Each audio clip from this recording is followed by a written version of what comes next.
What's up, guys? I'm finally getting around to doing my Camp Zul review, like whatever the fuck you want to call it.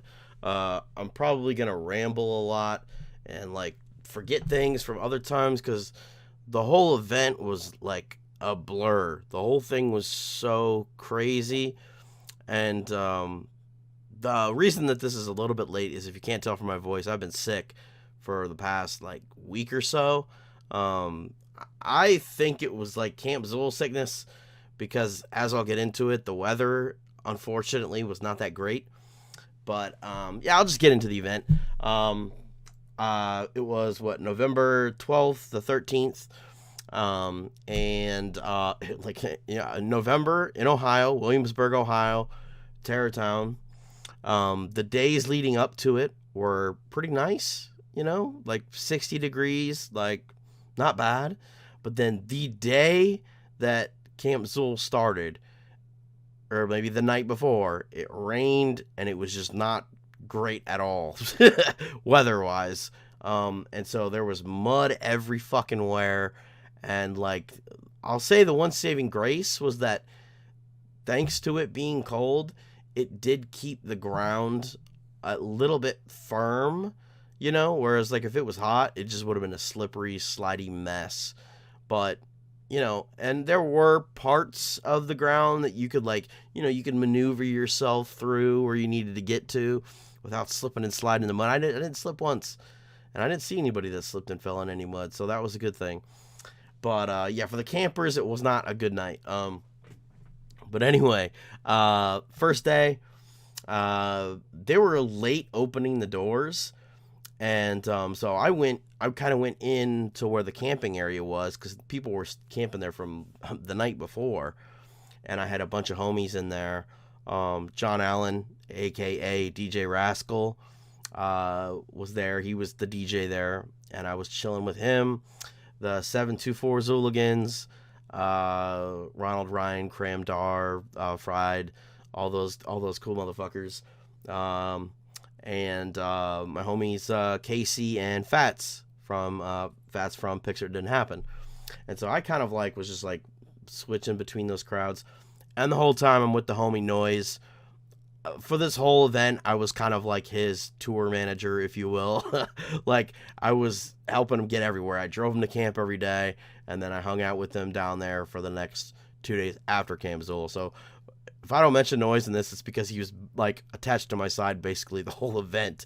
But anyway, I'm chilling there, I'm talking to them, and when I'm chilling with John, I'm like, it's kind of weird, like, they still haven't opened the fucking doors. Because they were supposed to do TNT live at 2 o'clock, I think. And I don't think they opened the doors till like 3, maybe. I don't even remember when they opened the doors.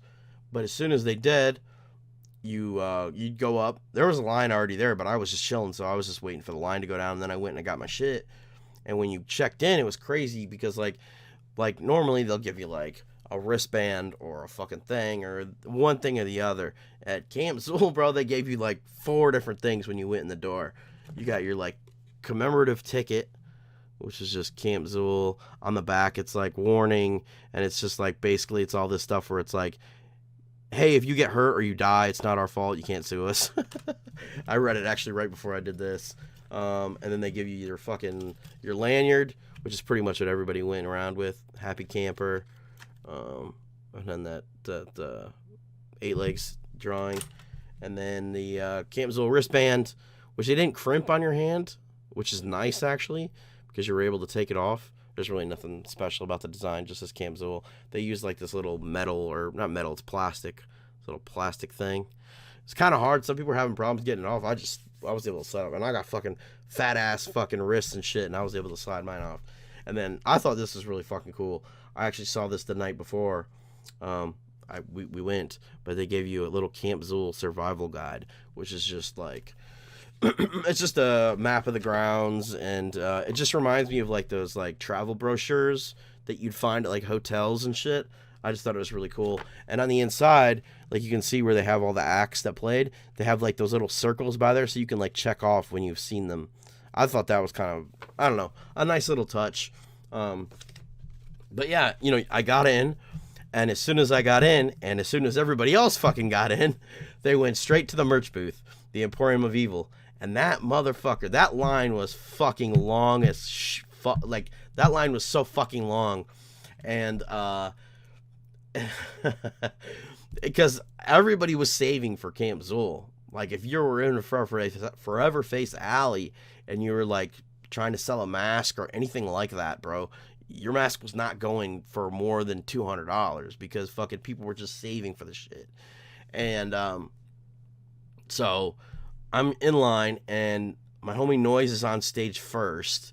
Give me a little bit of thing here, because I gotta look, and I'm looking at the schedule as I'm doing this, because at this point it was like almost 2 weeks ago now. Yeah, my homie Noise is first up, and I guess I'll start by saying the way that the whole town is set up really is, and I'll put little video in here as I'm talking at certain points, because my homie Dan Galvin filmed a lot of it, and I had him film some specific things for me, and he's got almost every performance up on his YouTube channel, or all the big ones especially, and I'll link that in the description. I'll put some clips from that in here as well. But the first performance is my homie Noise, so he's the first performer at the very first Camp Zul, so that's pretty cool. But this is one of my critiques. We'll start off with one of my critiques of Camp Zul. I know I'm going all over the fucking place. I warned you about that in the beginning of the video.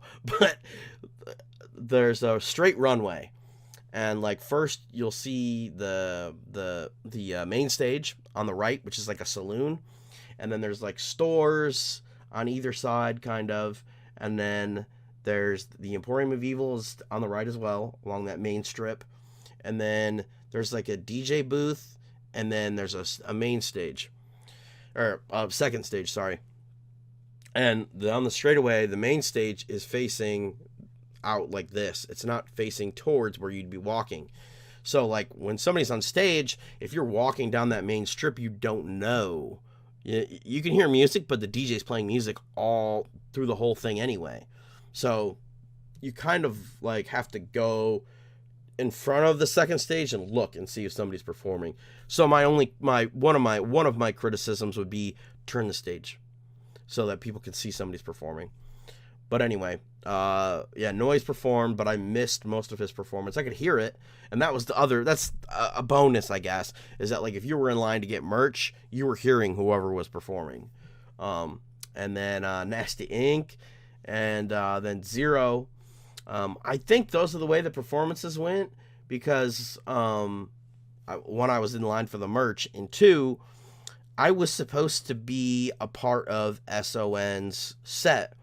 We were all going to go all blacked out up on stage, but, like, they kind of rushed his performance because he wasn't supposed to go on until I think like 4:30, but he ended up going on like early.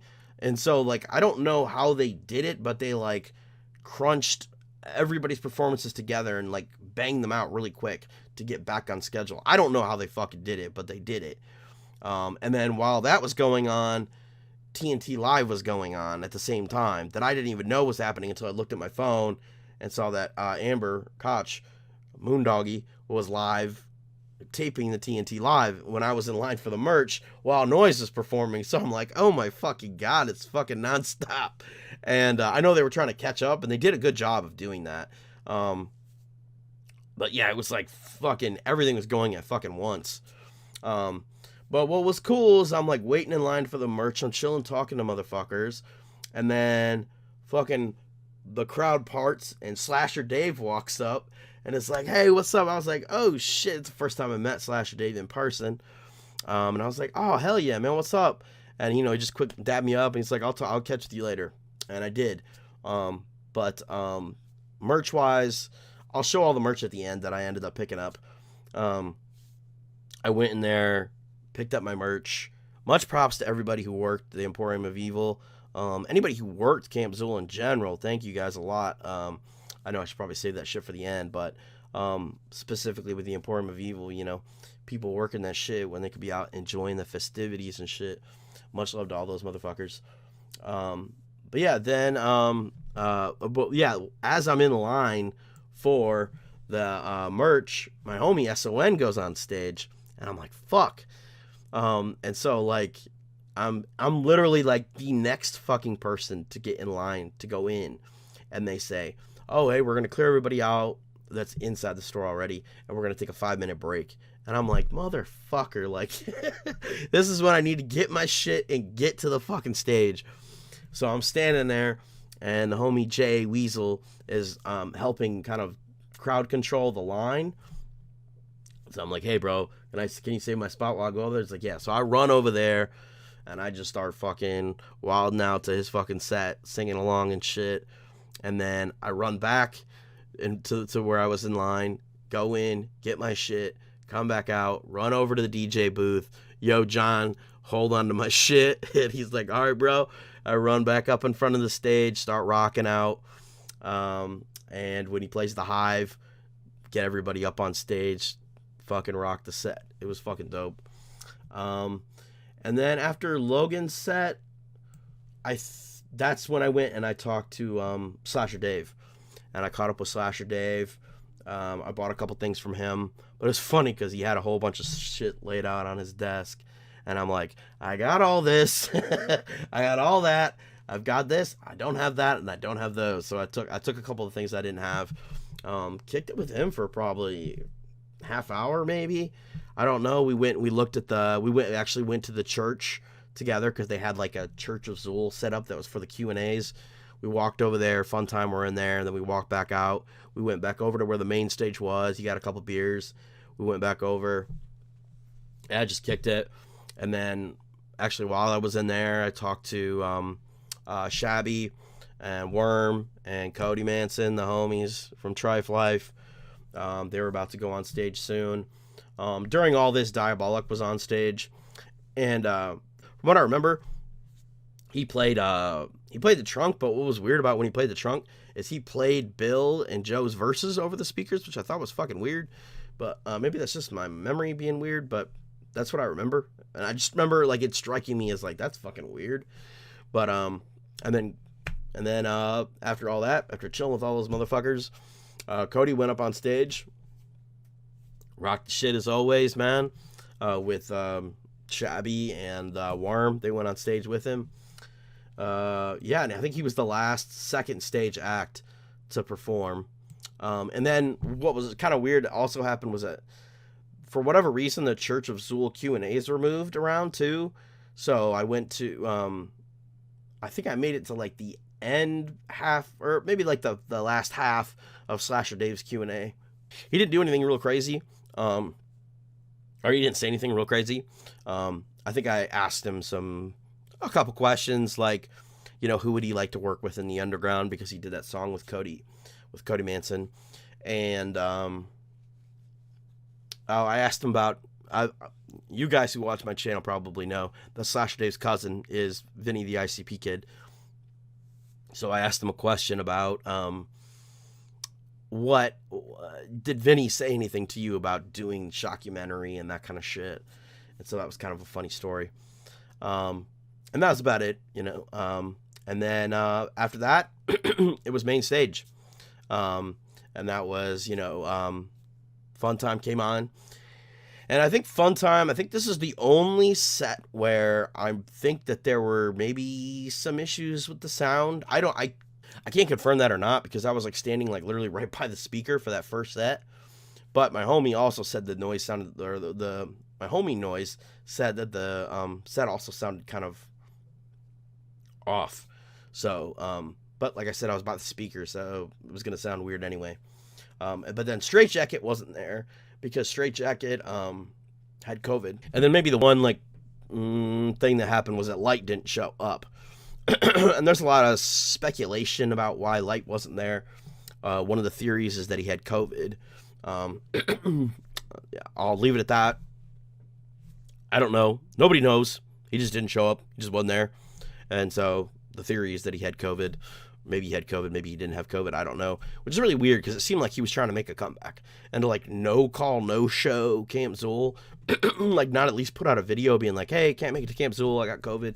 I can't make it. Because that's what Straight Jacket did. Straight Jacket made a video saying, hey, I got COVID. I won't be able to make it. Light didn't do that. So I don't know. You know, it is what it is, I guess. But Buckshot came out. Buckshot fucking rocked that shit. He came on. His aunt had passed away like a few days before Camp Zul, and then he had like injured like a tendon in his knee or some shit like that. He still came out, fucking rocked that shit. Buckshot always fucking kills this shit. He always puts on for the motherfuckers. The shit was dope. And then Boondocks came out, and like, I'm not like a huge Boondocks fan, but Boondocks fucking slaughtered that shit, bro. Like, I'm not a huge Boondocks fan, but he came out and he fucking rocked, man. He came out and he fucking killed it. Like I said, I'm not a huge like Boondocks like person. I don't listen to a lot of I'll be honest, I never listen to fucking Boondocks unless it's like shit that he does with Buckshot. And but he really fucking, he came out to perform that night, man.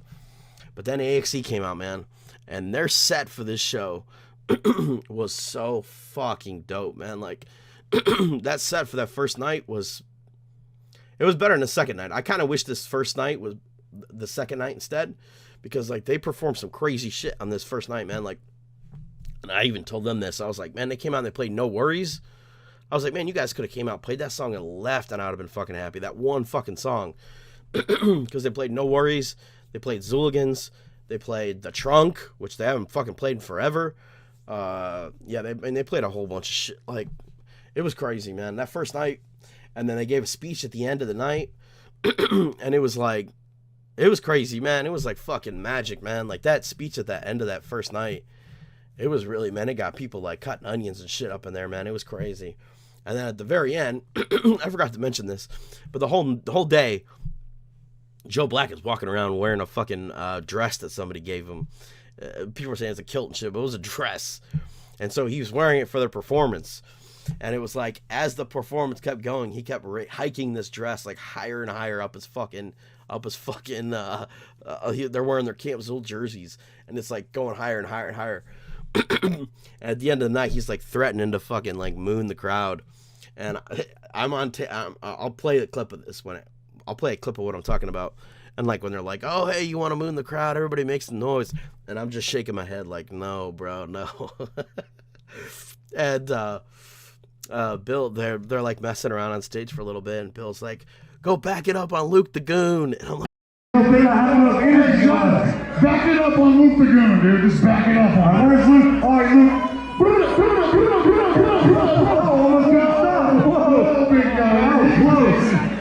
Like, no, fuck no. So Joe fucking runs up and starts shoving it like towards the end of the stage. I'm like, oh, fucking hell, bro.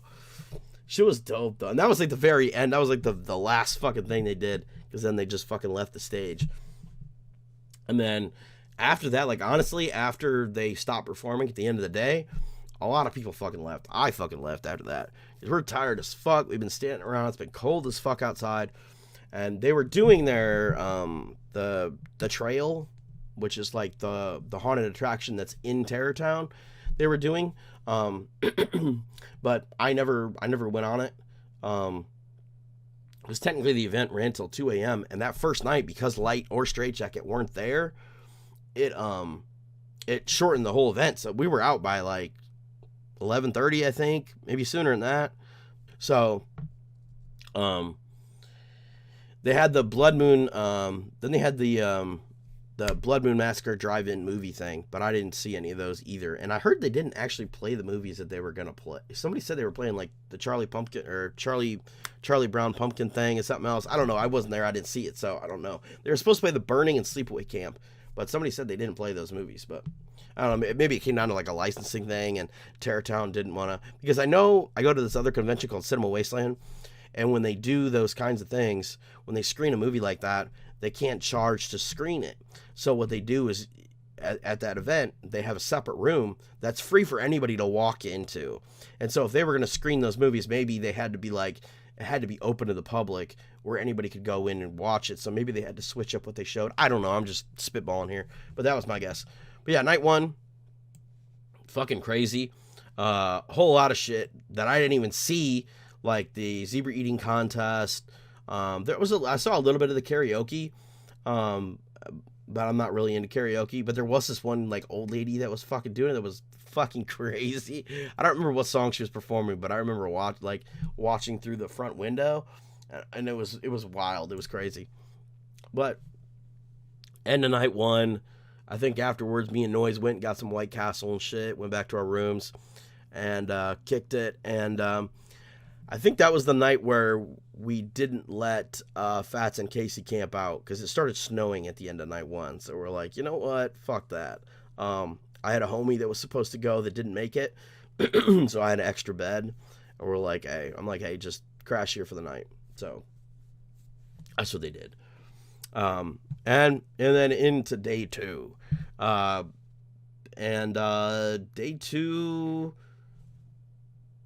trying to think of the first thing that happened. I mean, obviously it went in at the right time. I missed the tattoo contest, and I think Dean was the first thing I think I was waiting for. I know I actually got to give this a shout out because I fucking missed it, and I was kind of pissed. Dustin Pleens, Smother Teresa, and Neck Pissa, and Michelle Malley, they all got married by Moondoggy, and I fucking missed it. I don't know, like I said, this whole thing is a fucking blur, you know what I mean? So much shit happened, and I remember I was, like, supposed to fucking go, and then, like, I don't even know when it happened, because he was like, oh yeah, we're gonna do it here, we're gonna do it then, we're gonna do it this time, and I wanted to see Dean perform, and I know that Dustin, bootleg dipshit, was also a part of Dean's set, so I don't know if they did it after Dean's set. I don't know, man. I don't know. I'm still pissed. I kind of missed it. But I saw Dean's performance. Dean's the homie. He killed it. Him and his girl, Lolly Rotten, I think is her name. And Ravage. Ravage is cool as fuck. I met Ravage too. I met so many fucking people at Camp Zul that, like, I know just through online and shit. So I got to meet all those motherfuckers.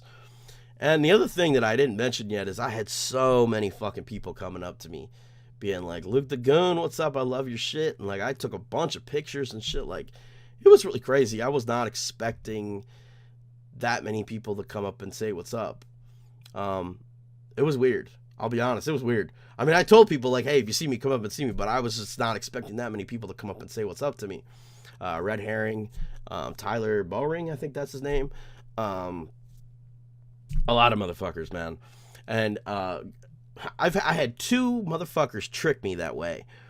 The first one was I was standing in front of the main stage, and I think this was day two. And somebody walks up wearing one of the new Halloween masks. And they're like, Luke! Hold their arms out and shit. And I'm like, I mean, you know, Zooligan, obviously. So, hey, what's up? And I went up and I hugged him. And as I'm hugging him, and I'm like, I realize it's fucking Lee Carver. I'm like, you son of a bitch. Like, I'm like, God damn it, bro. It's like, Lee is the one person out of all three of them that I think could sneak around the grounds the best. Because Bill's got his goddamn Vidal Sassoon hair, and Joe Black's got the beard and the cane and the fucking dress that he's wearing. But Carver could I think Carver was kind of being able to kind of slip and slide through people, and people weren't like, really, really recognizing it was him right away. And so he gave me mad props, bro. I love that motherfucker. And so it was cool just chopping it up with Lee just for a little bit. I always do. Astro was the same thing. And then the other one was I was walking towards the main stage on like this little like wood thing, and somebody walks up and they've got like a hoodie on and they've got like a ski mask on. And he walks right up to me and he goes, Luke Franklin?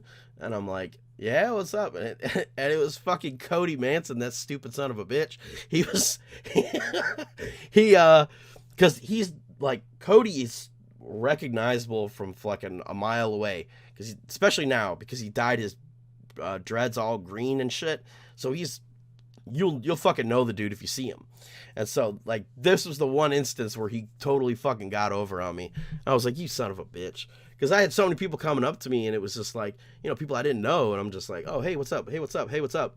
And then, anyway, it was dope. It was really cool fucking meeting so many people that I just know the names of, and the people I didn't even know that watch this shit, or watch 5 Piece, or whatever the fuck. It was cool as hell, man. But, yeah, and then the other performances, I saw Dean, and then I went and I watched the LSP Q&A, because Cody was in there with Donnie Menace, SCUM, and Insane Poetry, Psycho. And that was pretty cool. I mean, they didn't really say a whole lot of crazy shit, but it was cool. And then I stayed in there for Ala Zululu's set. And actually, I think I know something I did early on, but I'll slip it in here. I told you it's gonna be all over the place. And then I stayed in there for AXE's Q&A, and honestly, the AXE Q&A was a little underwhelming.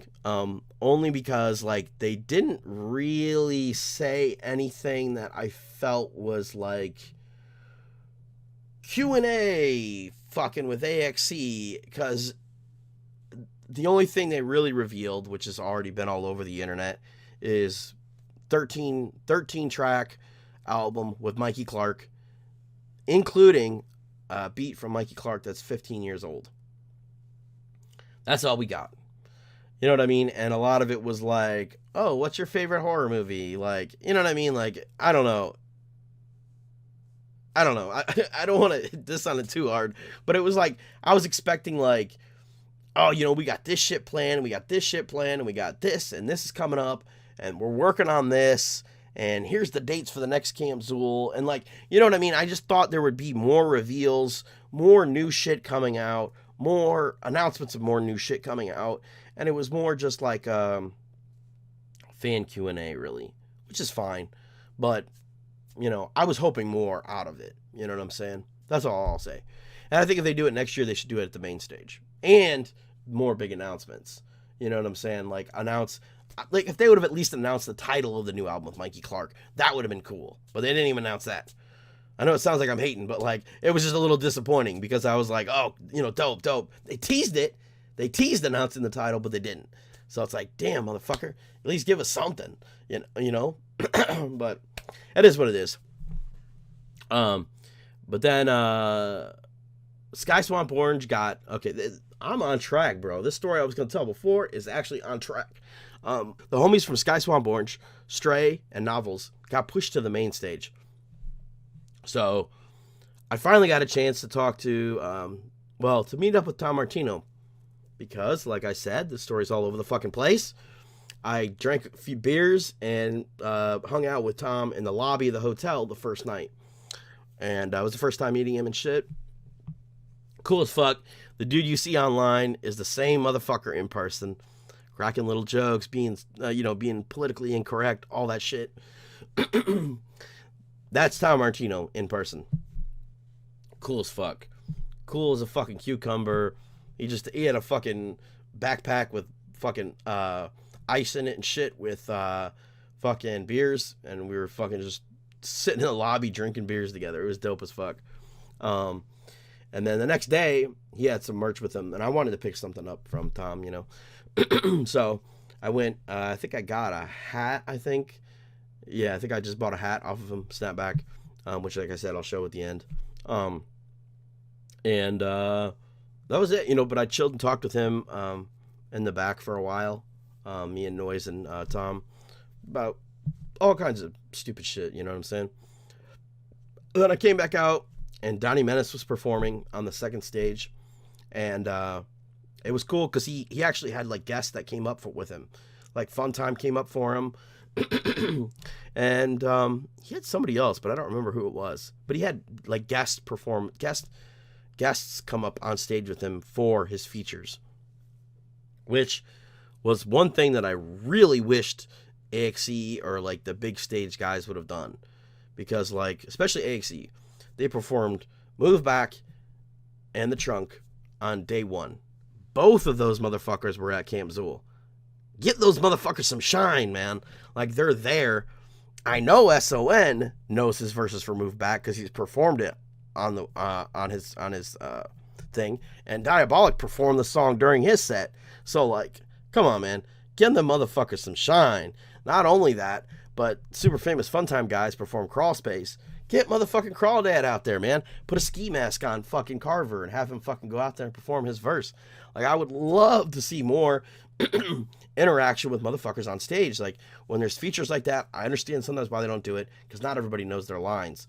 Like, Carver might not know the words to Crawl Space, but I guarantee that SON knows the lines to Move Back and Diabolic knows the words to the trunk. So when at all possible, please do more features for your songs, because it's just fucking fresh. It's just fucking dope to see. Like, as a fan, I love to see that shit. I'm getting a little ahead of myself, but that was a little side tangent about things I want to see more at, like, Camp Zul 2. But Donnie Menace was on stage. Like I said, he had some people come on with him. And then Mad Max was next up. And I guess there was some overlap here between Mad Max and Sky Swamp, because I stayed at Mad Max's set because I knew that Fats was going to ask Casey to marry him. So I knew I had to be there for that shit. I wasn't going to miss that shit, you know. So I stayed there. At the very end of Max's set, he brought them up on stage. Fats got down. Yes, it was awesome. So at the end of that, you know, give him props. Hell yeah. I go to see the main stage, and Sky Swamp is like finishing up their set. I'm like, motherfucker. I probably saw one song. And they were like one of my most anticipated performances as well, because I've never seen them before. So I was like, damn. But it's like thinking back on it, it's like, man, you only can get gauged once. So I'm going to see Sky Swamp, I don't know how many more times. You know what I'm saying? I will see them again. But I was a little bit bummed out that I missed most of their set. But yeah, then that was, obviously, then that's already kicking into the main stage performances that finish up the rest of the night. And then Fams came out. Fams, I mean, them motherfuckers kill it every single fucking time. So like them coming out and killing it was no surprise to me. I'm glad that other people that had no idea who Fams and the Hooligans were got to know who the fuck Fams and the Hooligans are. If you don't know who they are, I highly suggest listening to. If you're watching this, I would say listen to the 2, because the 2 is probably going to be a little bit more up your alley. But if you're more into like the rock type shit, the 6 is also really good. I mean, they're both really good albums, but the 2 is probably my favorite of them. Yeah, they destroyed the shit. And then Fun Time came up, and Fun Time, forget about it, bro. They killed they killed it as well. I think they performed should have played Fallout. And when Whip does that line where he's like, oh my god, I love cocaine, bro, the whole crowd fucking popped hard. It might have been the biggest pop of the night, bro, because people fucking love that part. And fucking Dustin Pleens and fucking Gooblo are wearing their fake legs and fucking bootleg dipshit. They're fucking gear in the crowd. Shit, it's fucking hilarious. But yeah, they killed it. And then they did like it says SCUM, but SCUM wanted to highlight basically the rest of the label, because he's been solo performing forever, like over 20 years. So they did like a showcase basically, where it was like SCUM. I think they started with a SCUM solo, and then they did a triple MFD song, and then Cody Manson came up, and then Cody Manson went off, and then Donnie Menace came up, and then they did like a Insane Poetry song, and then triple MFD song, and then Cody Manson came back up, and then Donnie Menace came back up. It was dope. It was dope. I really love to see that kind of crazy shit. And so, you know, they rocked it. LSP really killed it too. And then, for me personally, the performance of the whole fucking weekend, this was my most anticipated performance, was Slasher Dave. Because I'd never seen Slasher Dave perform before. And, like, it was fucking ridiculous, is all I can say, man. Like, he slaughtered it. Like, I know I've been saying that about everybody, but for Slasher Dave especially, he totally killed it. And I think, like, he surprised a lot of motherfuckers, because I don't think a lot of people knew what to expect, because there was no, there's no lyrics to Slasher Dave. So he's like rocking out on the guitar. He's got his dude Phil playing the drums and shit. And then he like live sampled like this little fucking like toy witch thing. It was really fucking cool the way he was doing it. And yeah, his set seemed to go by so fast, but it was so fucking cool to hear all this shit live, and like the way that he blended the music, and fucking like, it was so fucking cool. It was so cool, especially to hear it, like, I know I've said this before, but like performed live, it was really fucking cool. And I know a lot of people said it was their favorite performance of the weekend too. So, I mean, you killed it, Dave. I hope to see him back next year. I want to see Acid Witch at the next Camp Zul, man. That shit would be dope. But yeah, then after Slasher Dave, Blaze came on. Now, I feel the same way about Blaze that I feel about Boondocks, so maybe like less so. Like I'll listen to more Blaze, I guess, here and there. But his set was long as fuck, man. I I felt like his set was longer than anybody's all weekend long. I don't know, maybe this is me, but I mean, everybody really fucking loved his set. I'm just not like a huge, I mean, people are gonna be like, what the fuck? But I'm not like a huge Blaze fan. Like Blaze as a person, Chris, he's a cool ass motherfucker, absolutely 100%. But like, his music is cool too, I guess. I don't. I know it sounds like I'm shitting on him, but fucking like, I don't know. Like, I'm at Camp Zul. I want to fucking hear, I want to fucking hear AXE and not a fucking 45-hour long set of Blaze. But anyway, it was a good set. Everybody else who was there really fucking loved his set, so that's all that really fucking matters. And Dustin was there as his hype man. I don't even know what his hype man name is, but I was really surprised to see that actually was Dustin come out with him. I was like, damn, wearing all the shit. And then AXE closed it out, they came out, performed.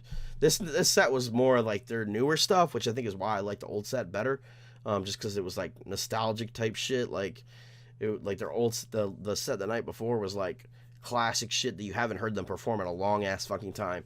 And the second set was like hearing some newer songs that you've never heard performed, I guess. I guess that's the way to say it. I think they were performing Fired Up the second night, and that song live is fucking ridiculous. Fired Up live is fucking ridiculous. That song was so dope live. And another big thing that happened with me and Joe again was they played The Parish, and during The Parish there's that line where Joe says, got led into heaven and strangled an angel. And I'm front row both nights. And so when he's saying that line, he reaches out in the fucking crowd and starts fucking strangling me. I'm like, motherfucker, god damn it. 2 nights in a fucking row, you son of a bitch. I'll get you, Joe. I know you're watching, bro. I've seen you comment on my shit before. I'm coming for you. But, it was fucking dope. Both nights were fucking fire. Camp Zul in the books. Oh man, it was crazy. It was like there was like really no hiccups. Like I was genuinely surprised because going into it, I expected a couple hiccups here and there. You know what I'm saying? I expected a couple things to go wrong. And other than people not showing up for their fucking performances like Light and Straight Jacket having COVID, everything went smoothly, man. And then opening late on the first day. But other than that, like, it's hard to really have any like strong criticisms. The only criticisms like I had, the only things I would change when they do it next year is different time of year, which they're already going to do. And then turning that second stage so that people can see it when they're walking down that main strip. And then for the Q&As, I would have, for the people that there aren't, for like Tom Martino and Slasher Dave, and like anybody who there's like not too many of them, I would have a moderator there who takes questions or asks, like, starts off, asks some generic questions, and then opens it up to the crowd and, takes the questions and shit like that. It just makes the whole thing run smoother, because I know when Slasher Dave was there, it was just him sitting up there with a mic. And honestly, I was a little surprised they didn't have a moderator. But I know they threw it all together kind of like last minute. So, and that's like a nitpick, because everybody did fine. You know what I'm saying? Like that suggestion is just to like put a little cherry on top, I guess. You know what I mean? It's just to enhance it just a little bit more, just make it a little bit bigger. But yeah, everybody fucking, man, it was so fucking cool, man. Like, attendance-wise, I know everybody's like, oh, how many people were there? I think there were, like, close to 400 people, I think. Like a little over 300, maybe. I don't know, somewhere around there. But it was so fucking cool that way, man. Like, one day, Camp Zul 5, 6, 7, 8, 9, 10, there's going to be thousands of motherfuckers there. And we're going to be like, man, you remember the first Camp Zul and it was so intimate and it fucking, you know what I'm saying? Like, we're going to miss that shit. And then you also have to look at it as like, man, it was fucking November in Ohio. Like, only the crazy motherfuckers like me are gonna go to that shit. You know what I'm saying? Like, it was cold as fuck, man, the whole fucking time. And it came after, it was announced after Astro, which I know for a fact prevented some people from going. You know, so next year's just going to be bigger. Next year's just going to be bigger and better because they learned from what happened at the first Camp Zul. Because I'm sure behind the scenes there were some fuck ups, but it wasn't noticeable to anybody else. You know what I'm saying? Yeah, it was just fucking ridiculous, man. Like, it was just fucking cool. It was so cool. It was all love. There was no drama, no crazy shit, no cliques, nobody getting jumped, nobody doing crazy drugs, nobody shooting fireworks at people on stage. None of that shit. You know what I mean? It was all love. Everybody was fucking killing it. Oh, and I can't forget to mention this because I said it was all love. Jared Savage, being the host of both nights, absolutely killed it. First night, he was Nacho Man. Second night, he was Bulk Hogan. He killed it, absolutely. Second night, Bulk Hogan, the NWO. It was so cool. But yeah, man, it was all love. I saw everybody I really wanted to fucking see. Dapped it up with everybody I really wanted to see. Had a conversation with everybody I really wanted to see. It was just so cool, man. Like, I'm trying to be like more like, I don't know, descriptive and shit, but it was just like, you know, I couldn't wrap my head around it the whole time. You know what I mean? I was like walking through and I like couldn't believe that I was at Camp Zul. Like, I couldn't believe that Camp Zul was fucking happening. Like, this stupid little skit song that they did 3 years ago on the Almighty is now a reality at Terrortown. You know, and everybody was there to just celebrate their love of the fucking music, man. And trying to build something new and build something that, like, you know, hopefully will last a long time, you know, with Long Live Evil and AXE and all that shit, man. Like, yeah, I mean, it was a crazy event, man. It really was. I can't wait for Camp Zul 2. Less than a year away, you know what I mean? They're trying to aim for, you know, before obviously all that shit happens. I was always saying September would be cool to kick off the Halloween season. I don't know. I mean, I wouldn't complain if it was any earlier either, though. I know people didn't like Astro when it was in August, but I fucking loved it. I don't mind the heat at all, bro. I'd rather be in the heat than be in that. You know what I mean? Like, you motherfuckers rather be slipping and sliding in that mud and shit, or would you rather be sweating a little bit? I'd rather be sweating a little bit. Yeah. Camp Zul, man. Shit was fucking awesome. Like, that's all I can say. And I think I told Bill this. I was like, the biggest compliment I can give Camp Zul is that it made me forget about everything else, bro. Like, when I was there, it was literally like in the moment the entire time. You know what I mean? It wasn't like, oh man, I got this bill to pay when I get home, or like, oh man, I gotta go to work and bada bada bada. I wasn't even thinking about that shit. Wasn't even in my mind, bro. It was all like in the moment, like talking to motherfuckers, kicking it, chilling, listening to some dope ass music with homies, and that was it, man. That was it. It was fucking dope. Like, and like, if you didn't make it to the first one, Camp Zul 2, man. As soon as they get those dates, get that shit off from work and get down there, man. It ain't hard. It's only 2 days, man. You gotta have 2 days of vacation. Come on now. It's gonna be dope, man. I'm excited. I'm already excited for Camp Zul 2. So, let me get to my pickups. I wanted to do this at the very end because some people don't give a shit about pickups. So, let me get to my pickups. Okay, this one's kind of big, so I'm just gonna fucking hold it up, and then I'll fucking move on to the next thing, because this is like the dopest shit right here. This was like, I saw everybody wearing this, like walking around, and I was like, that's fucking fresh. I was like, and when I went in to get one, they're like, oh, we only have, it's like XL and 3X. I'm like, 3X, give me that shit. But yeah, this shit came out fresh as fuck, bro. Like, it's got Hooligan across the chest. These came out fire, bro. These came out so dope. I think these were like they're kind of like the jackets that they sold for the Mausoleum Dead Alive stream. Yeah, these came out fucking fire. So the other like clothing item, I guess you could say, I got, and as soon as I saw this shit, I was like, I gotta pick up that shit. Is the there it is, Billy Obey Skeletor shirt. Fire. I saw that. I was like, oh shit. What's cool about this too, that I don't know many people. He's wearing a 2.0 in it, which is kind of weird. But then I got album-wise. There's a funny story behind this actually. I got the new Funtime record, the Camp Zul edition. The first night I went into the store to get this, they're like, "Oh, we're sold out." I was like, "Damn!" The next day I went by, and I saw somebody hold one. I'm like, "Oh, when'd you get that?" He's like, "Oh, I just bought it." I'm like, "What?" He's like, "Yeah, they got them in there." And I'm like, "What the fuck?" So I went back in, and I guess they found more that they had, because I think they only pressed up like 100 of these, I think. And there's the sticker in the back. Rat Fink inspired.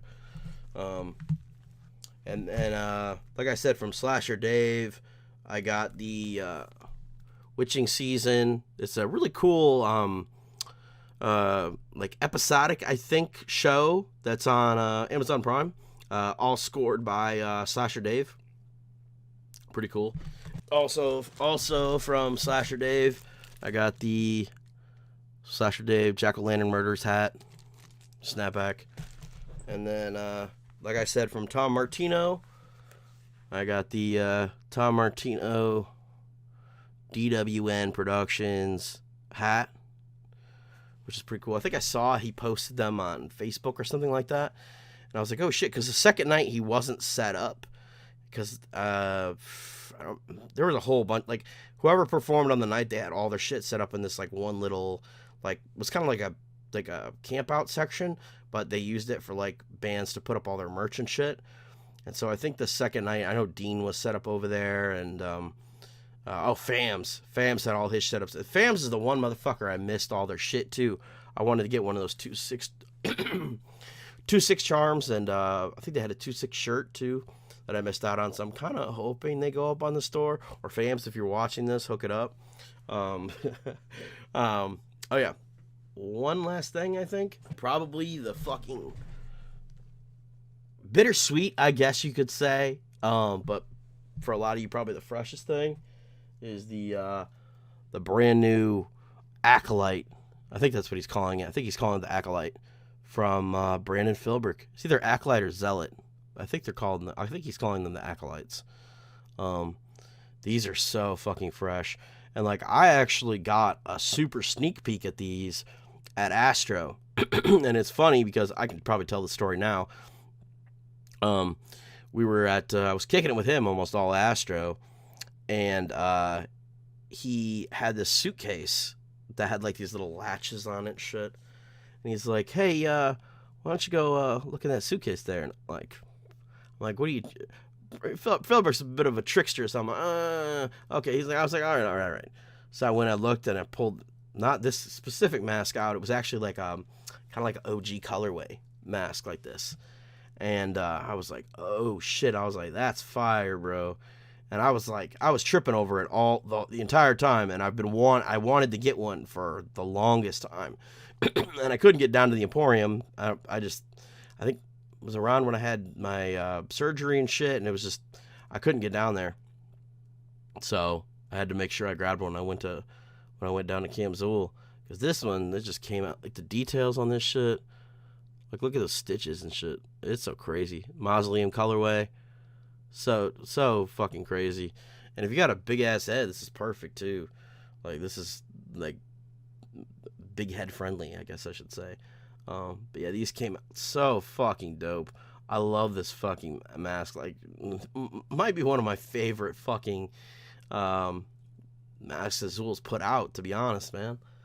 Like, it reminds me of the big ass motherfucker from 13 Ghosts. I don't remember what they call him, but the big motherfucker from 13 Ghosts, the Goliath, I think, or whatever the fuck his name is. So dope. But yeah, that's all the pickups, man.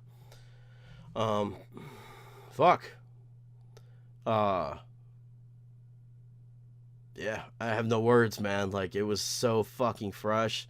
So much fun, man. I'm gonna go to Camp Zul every fucking year for as long as I can. As long as Bill and them keep throwing it, I'm gonna keep going, man. Huge shout out to fucking Rick Mole for fucking doing all the shit that he was doing. Jim Jobber, Thank you, brother. Thank all you motherfuckers at Long Live Evil for putting that shit on. It was fucking fresh as fuck. Like I said, I don't know what else I can say, man. I had so much fucking fun. Seeing all the homies, all the motherfuckers that I fucking know online that I haven't met yet. I've fucking met most of them. And at Camp Zul 2, I better see more motherfuckers, man. Because it's going to be warmer. It's going to be nicer. More shit. Bigger. Better. More organized. More shit going on. It's going to be crazy, man. I'm ready for it. I'm all here for it, motherfucker. So anyway, thank you guys for tuning in. This is a long-ass motherfucking video. I know. But what do you expect? You know, talking about Camp Zul, man. Camp Zul. Still can't believe it even happened right now, bro. I'm still letting it sink in. But yeah, anyway, thank you guys for watching this long-ass video. If you made it this far, you guys are the real MVP. And I'll see you guys again real soon.